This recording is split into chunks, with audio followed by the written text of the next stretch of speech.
Welcome to basic शाला। आज हम आपके लिए लेकर आए हैं शेक्सपियर के वेरी फेमस प्ले कोरियोलेनस के most important, unique, new and exam oriented MCQ का फर्स्ट पार्ट।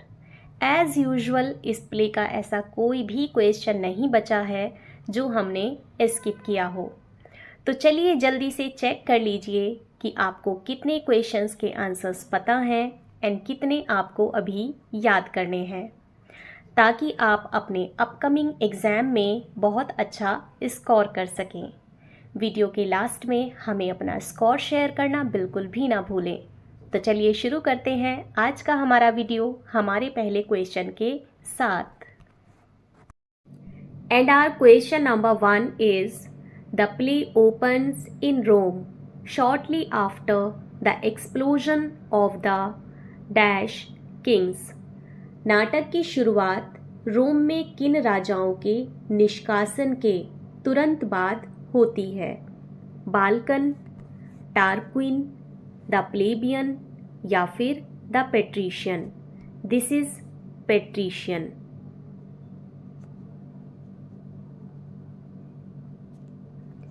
एंड इस क्वेश्चन का करेक्ट आंसर है ऑप्शन नंबर बी, टारक्विन। नाटक की शुरुआत रोम में टारक्विन राजाओं के निष्कासन के तुरंत बाद होती है। इस समय इटली के प्रसिद्ध नगर रोम के लोगों ने अपने राजवंश के अत्याचारों से तंग आकर राजाओं को देश से निकाल दिया और बहुत कोशिश करने के बाद भी ये राजा अपना पहले जैसा अधिकार प्राप्त नहीं कर सके। Question number 2, who was the mother of Coriolanus? Coriolanus की मदर कौन थी? वोल्मिया, वेलेरिया, वर्जिलिया या फिर टिमांड्रा? इस क्वेश्चन का करेक्ट आंसर है ऑप्शन नंबर ए, वोल्मिया। कोरियोलेनस की मदर वोल्मिया थी और वोल्मिया का रोल इस प्ले में बहुत ही इम्पॉर्टेंट है। Question number 3, what was the group of ruling class in ancient Rome at the time of this play? इस प्ले के टाइम एंशिएंट रोम में रूलिंग क्लास को क्या कहा जाता था? बाल्कन्स, टारक्विन्स, द प्लेबियंस या फिर द पेट्रिशियंस? This is पेट्रिशियंस।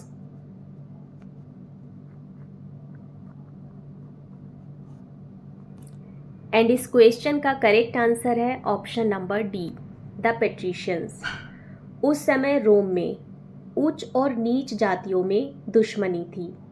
उच्च जातियां नीच जातियों से नफरत करती थीं और उनकी उन्नति में बाधा उत्पन्न करती थीं। इससे नाराज होकर नीच जातियों ने उनके खिलाफ उपद्रव करती थीं। राजकाज का काम पेट्रिशियनों यानी कि उच्च जातियों के पास था। तो इस क्वेश्चन का करेक्ट आंसर है option number D, the पेट्रिशियंस।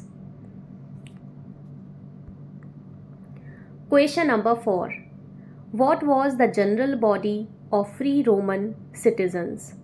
Free Roman citizen जो थे उनकी जनरल बॉडी को क्या कहा जाता था? बाल्कन्स, टारक्विन्स, द प्लेबियंस या फिर द पेट्रिशियंस? इस क्वेश्चन का करेक्ट आंसर है ऑप्शन नंबर सी, द प्लेबियंस। जो नीच जातियों के लोग थे यानी कि रोम के फ्री सिटीजन या फिर जनरल बॉडी, उनको कहा जाता था the plebeians. Question number 5, who was the wife of Coriolanus? Coriolanus की वाइफ कौन थी? वोल्मिया, वेलेरिया, वर्जिलिया या फिर टिमांड्रा?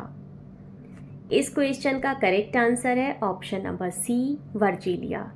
कोरियोलेनस की वाइफ का नाम वर्जिलिया था एंड कोरियोलेनस की मदर का नाम वोल्मिया था। Question number 6, who was Valeria?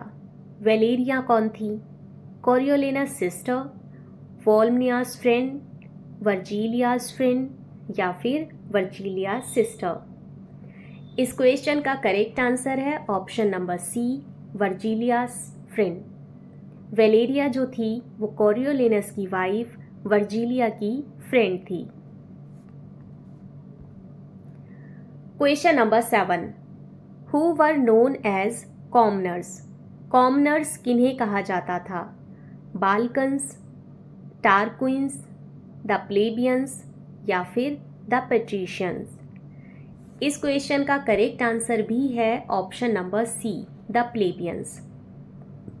नीच जाति के लोग, जनरल बॉडी या फिर कॉमनर्स, इन सबको द प्लेबियंस कहा जाता था।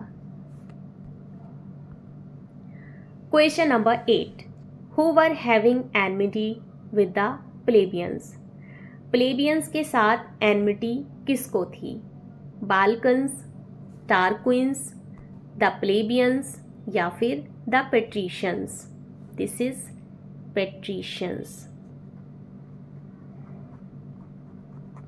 एंड इस क्वेश्चन का करेक्ट आंसर है option number D, the patricians. Patricians and plebeians, इन दोनों में हमेशा ही एनमिटी रहती थी। Question number 9, who got the right to elect some tribunes from them gradually. धीरे धीरे किसको कुछ ट्रिब्यून्स इलेक्ट करने का राइट मिल गया? बाल्कन्स, टारक्विंस, द प्लेबियंस या फिर द पेट्रिशियंस। इस क्वेश्चन का करेक्ट आंसर हो जाएगा ऑप्शन नंबर सी, द प्लेबियंस। जो प्लेबियन लोग थे, जो कि रोम की आम जनता थी, नीची जाति के लोग थे, जिन्हें कॉमनर्स भी बोला जाता था, उन्होंने धीरे धीरे कुछ ट्रिब्यून्स इलेक्ट करने का राइट पा लिया। सबसे पहले राज कार्य पेट्रिशियंस के पास था, बट धीरे धीरे प्लेबियंस को ये अधिकार मिल गया कि वे अपने प्रतिनिधि चुने। Question number 10, whose duty was to save the rights of the plebeians. Plebeians जो कि नीची जाति के लोग थे, उनके अधिकारों की रक्षा करना किसकी ड्यूटी थी? The king, the tribunes, the patricians या फिर द वॉल्शियंस। इस क्वेश्चन का करेक्ट आंसर है option number B, the tribunes. जो ट्रिब्यून्स ग्रेजुअली, जब प्लेबियंस को राइट मिला था कि वो कुछ ट्रिब्यून्स चुन सकें, यानी कि नीच जातियों में से जो ट्रिब्यून्स चुने जाते थे, उनका कर्तव्य नीच जातियों के अधिकारों को सुरक्षित रखना था। Question number 11, which natural disaster came there in Rome during the course of the play। जिस समय ये नाटक यानी कि इस प्ले में जिस टाइम का वर्णन है, उस टाइम में कौन सा नेचुरल डिजास्टर था जो कि रोम में आया था? फ्लड, फेमाइन, वॉल्केनो या फिर अर्थक्वेक। इस क्वेश्चन का करेक्ट आंसर है ऑप्शन नंबर बी, फेमाइन। इस प्ले में जिस टाइम का वर्णन है, उस टाइम लड़ाइयों के कारण लोग अपने खेत जोत बो नहीं सके, इसीलिए वहाँ अकाल पड़ गया था। Question number 12, the rioters were particularly angry with a patrician and a brilliant Roman general whom they blame for the loss of grain। Who was he? Famine की वजह से वहाँ बहुत सारे प्लेबियंस ने ज़बरदस्ती अन्न लेने के लिए विद्रोह कर दिया, क्योंकि पेट्रिशियंस के घरों में अन्न भरा हुआ था। रियोटर्स खासकर एक रोमन जनरल से नाराज थे और उसी पे ग्रेन के लॉस का आरोप लगा रहे थे। वो रोमन जनरल कौन था? ब्रूटस, एग्रीपा, कोरियोलेनस या फिर ओफिडियस। इस क्वेश्चन का करेक्ट आंसर है ऑप्शन नंबर सी, कोरियोलेनस। जिस ब्रिलियंट रोमन जनरल पे पेट्रिशियन पर्टिकुलरली ब्लेम लगा रहे थे कि यही हमारे ग्रेन के लॉस का रिस्पॉन्सिबल है, वो कोई और नहीं बल्कि कोरियोलेनस था। Question number 13, who was a friend to Coriolanus? Coriolanus के फ्रेंड का क्या नाम था? इस प्ले में एक ऐसा पर्सन है जो कोरियोलेनस का बहुत अच्छा फ्रेंड था। वो कौन था? ब्रूटस, एग्रीपा, सिसिनस या फिर ओफिडियस? इस क्वेश्चन का करेक्ट आंसर है option number B, Agrippa. Agrippa Coriolanus का बहुत अच्छा फ्रेंड था। Question number 14, who was the son to Coriolanus? Coriolanus का सन कौन था? Young Brutus, young Marcius, young Coriolanus या फिर यंग ओफिडियस? इस क्वेश्चन का करेक्ट आंसर है option number B, young Marcius. Young Marcius Coriolanus का सन था। Question number 15, which grain was there in the godowns of पेट्रिशियंस? जब वहाँ पर अकाल पड़ गया तो हर जगह अनाज खत्म हो गया, लेकिन पेट्रिशियंस जो कि ऊंची जाति के लोग थे उनके गोडाउन्स में अनाज भरा हुआ था। बेसिकली वहाँ पर कौन सा ग्रेन था जो कि इस प्ले में डिस्क्राइब किया गया है? वीट, राइस, कॉर्न या फिर पॉपी सीड्स? इस क्वेश्चन का करेक्ट आंसर है ऑप्शन नंबर सी, कॉर्न। वहाँ पर कॉर्न की फसल होती थी और वही कॉर्न जब प्लेबियंस के पास नहीं था तब वो पेट्रिशियंस के गोडाउन्स में भरा हुआ था। ये एक बहुत ही प्रैक्टिकल बात है। जब भी कोई डिज़ास्टर आता है तो गरीबों के यहाँ जब सब कुछ ख़त्म हो जाता है तब भी अमीरों और बड़े लोगों के घरों में किसी चीज़ की कोई कमी नहीं होती, वहाँ पर स्टॉक भरा ही रहता है। यही हाल उस समय रोम का भी था। Question number 16, they say poor suitors have strong breath, they shall know we have strong arms too. Who is the speaker? ये लाइन्स किसने कही हैं? एग्रीपा, ब्रूटस, अ सिटीजन या फिर अ सर्वेंट? इस क्वेश्चन का करेक्ट आंसर है option number c, a citizen. ये लाइन कही है एक सिटीजन ने जो कि प्लेबियन था। जब रियोटर्स रियोट करने लगे तो एग्रीपा उनसे बात करने के लिए आया। तब एक सिटीजन एग्रीपा से ये कहता है, वे कहते हैं कि मदद मांगने वाले गरीब लोगों की गंध ही उनकी पहचान होती है, लेकिन हम उन्हें दिखा देंगे कि हमारे पास मजबूत हथियार यानी कि भुजाएं भी हैं। वो बहुत गुस्से में हैं। जब एग्रीपा उनसे बात करने के लिए आता है तब वो एग्रीपा से कहते हैं कि पेट्रिशियंस समझते हैं कि हम गरीब लोगों की सांसों की बदबू ही हमारी पहचान है, क्योंकि गरीब लोगों के अंदर पसीना बहुत आता है हार्ड वर्क करने से, तो उनके अंदर पसीने की बदबू आती है, उनकी सांसों में वही बदबू होती है और बड़े लोग उसे पसंद नहीं करते हैं। यही बात शेक्सपियर के और भी प्ले जैसे कि जूलियस सीजर में भी दिखाई गई है कि जूलियस सीजर में जो अमीर लोग थे यानी कि जो राजा महाराजा थे वो गरीबों को कहते थे कि इनके अंदर से पसीने की बदबू आती है।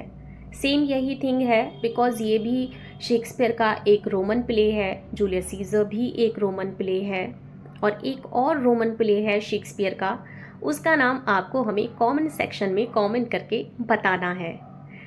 तो इस तरह वो कहता है कि हमारे गंध ही हमारी पहचान होती है, लेकिन आज हम दिखा देंगे कि हमारे पास भुजाएं भी हैं, यानी कि वो लड़ने के लिए पूरी तरह से तैयार हैं। Question number 17, who tells a story to the people who revolted? जो लोग रिवॉल्ट कर रहे थे या फिर जिन्होंने रिवॉल्ट किया था उन्हें एक स्टोरी कौन सुनाता है? एग्रीपा, ब्रूटस, ओफिडियस या फिर सिसिनस? इस क्वेश्चन का करेक्ट आंसर है ऑप्शन नंबर ए, एग्रीपा। एग्रीपा का सब लोग बहुत आदर करते थे।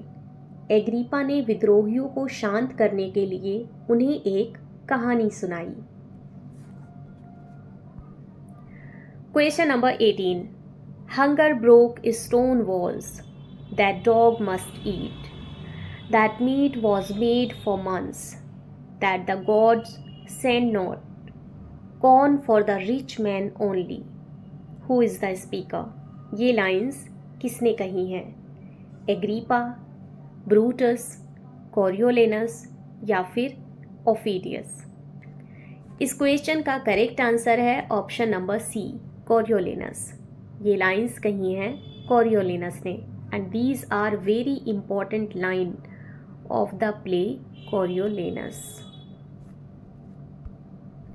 भूख दीवारों को तोड़ डालती है, कुत्तों को भी खाना मिलता है।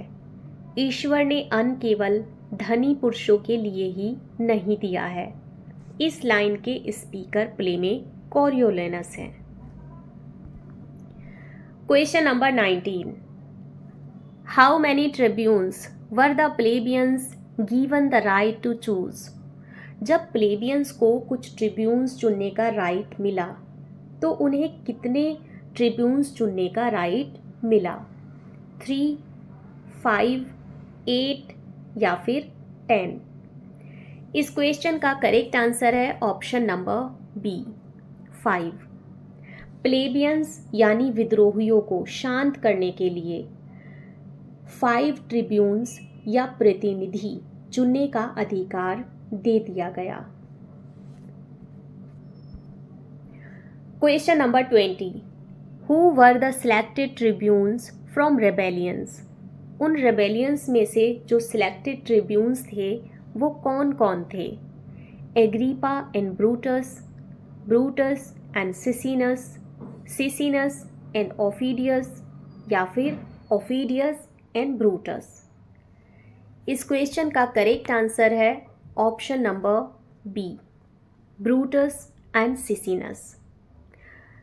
जब प्लेबियंस में से 5 ट्रिब्यून्स चुने गए तो उन 5 ट्रिब्यून्स में 2 थे ब्रूटस एंड सिसिनस।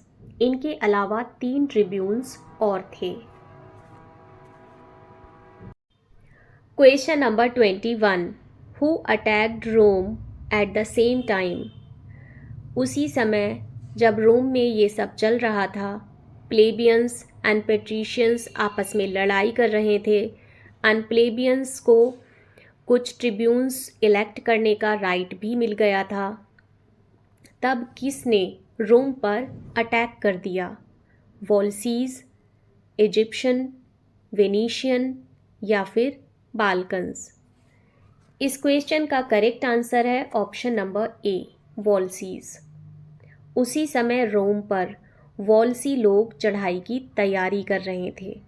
वॉल्सिया रोम के उत्तर में एक देश था जिसके साथ रोम वालों की हमेशा लड़ाई होती रहती थी। उन्होंने उस समय रोम पर अटैक कर दिया। Question number 22। Who was the famous general of Volscians? Volscians का फेमस जनरल कौन था? कॉमिनियस, ब्रूटस, टाइटस या फिर ओफिडियस? इस क्वेश्चन का करेक्ट आंसर है option number D, ओफिडियस।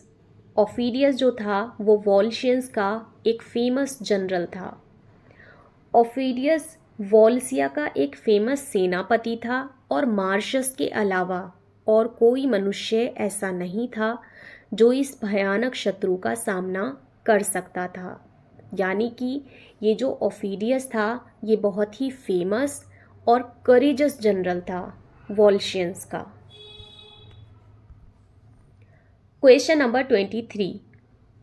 Who decided that Marcius, Cominius and Titus will face the enemy with a huge army?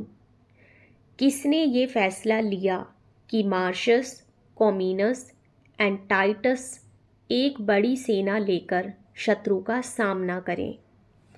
ट्रिब्यून्स, senators, प्लेबियंस या फिर पेट्रिशियंस? इस क्वेश्चन का करेक्ट आंसर है ऑप्शन नंबर बी, सीनेटर्स।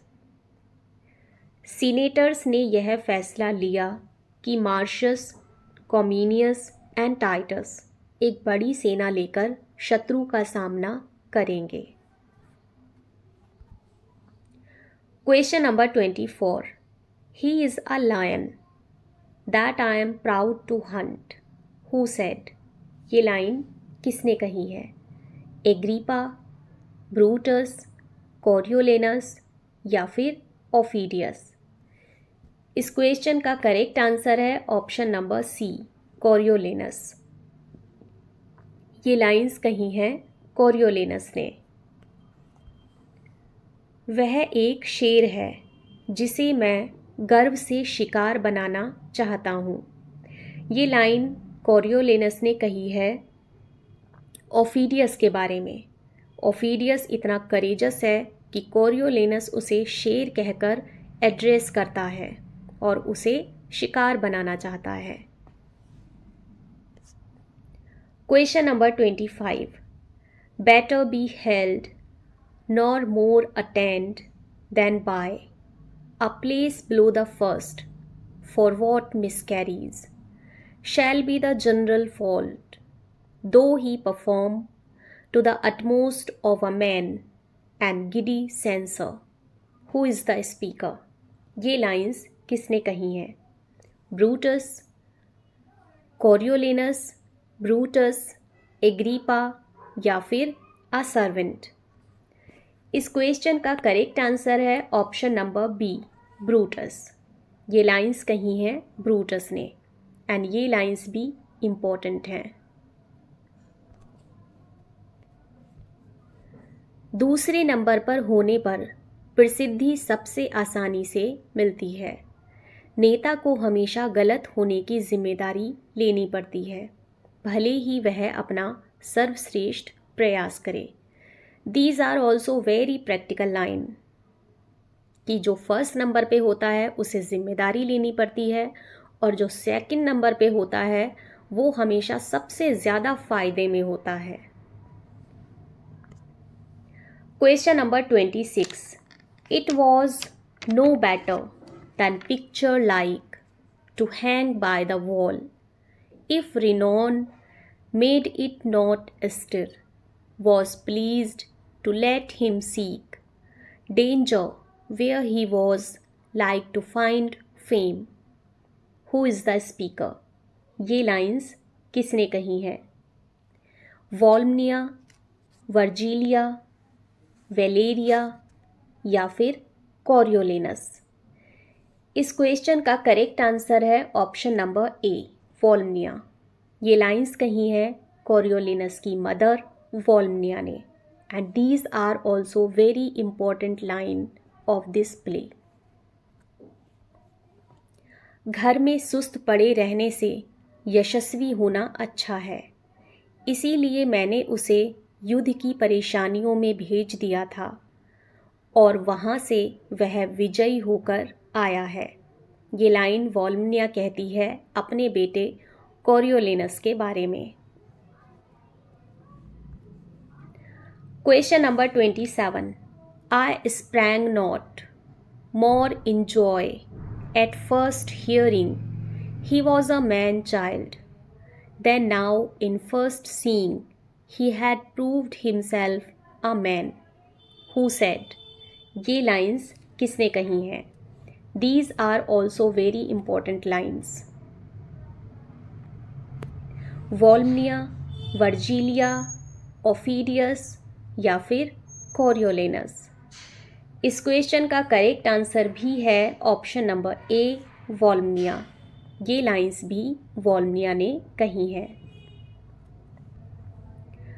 मुझे इस मनुष्य पुत्र का पहली बार चेहरा देखकर इतनी खुशी नहीं हुई जितनी यह जानकर हुई कि अब यह मनुष्य बन गया है। यानी कि कोरियोलेनस की माँ को इतनी खुशी उसके जन्म पर भी नहीं हुई थी जितनी कि उसके युद्ध में विजय होकर वापस लौटने पर हुई है। यानी कि वॉल्मिया इस प्ले में बहुत ही करेजस वूमन दिखाई गई है। Question number 28, Had I a dozen sons, each in my love, alike and none less dear than thine and my good Marcius, I had rather had 11 die nobly for their country than one voluptuously surfeit out of action who said। ये लाइंस किसने कही हैं? वॉल्मिया, एग्रीपा, Valeria या फिर वर्जीलिया? इस question का correct answer भी है ऑप्शन नंबर ए, वॉल्मिया। ये लाइंस भी कोरियोलेनस की मदर वॉल्मिया ने कही हैं। अगर मेरे 12 पुत्र होते और सब मार्शस की तरह ही प्रिय होते तो भी मैं उनमें से 11 का युद्ध में मरना अच्छा समझती और एक का भागना पसंद नहीं करती। Question number 29, if my son were my husband I should freelier rejoice in that absence wherein he won honor than in the embracement of his bed where he would show most love। Who is the speaker? ये लाइंस किसने कही हैं? वर्जीलिया, टिमांड्रा, वॉल्मिया या फिर Brutus? Question का answer हो जाएगा ऑप्शन नंबर सी, वॉल्मिया। ये लाइंस भी वॉल्मिया ने कही हैं। अगर मेरा पुत्र मेरा पति होता तो मैं उसकी ऐसी अनुपस्थिति को जिसमें उसे यश मिले ऐसी उपस्थिति से अच्छा समझती जिसमें वह मुझसे अधिक प्रेम प्रकट करता। यहाँ पर वॉल्मिया की करेजसनेस दिखाई गई है कि वॉल्मिया कितनी करेजस है। मार्शस की माँ वॉल्मिया बहुत बहादुर थी। उस समय रोम की स्त्रियां बहुत निडर हुआ करती थीं। उनके पुत्र युद्ध संबंधी बातें माँ की गोद में ही जान लिया करते थे। यही कारण था कि रोम में ऐसे वीर हुए हैं।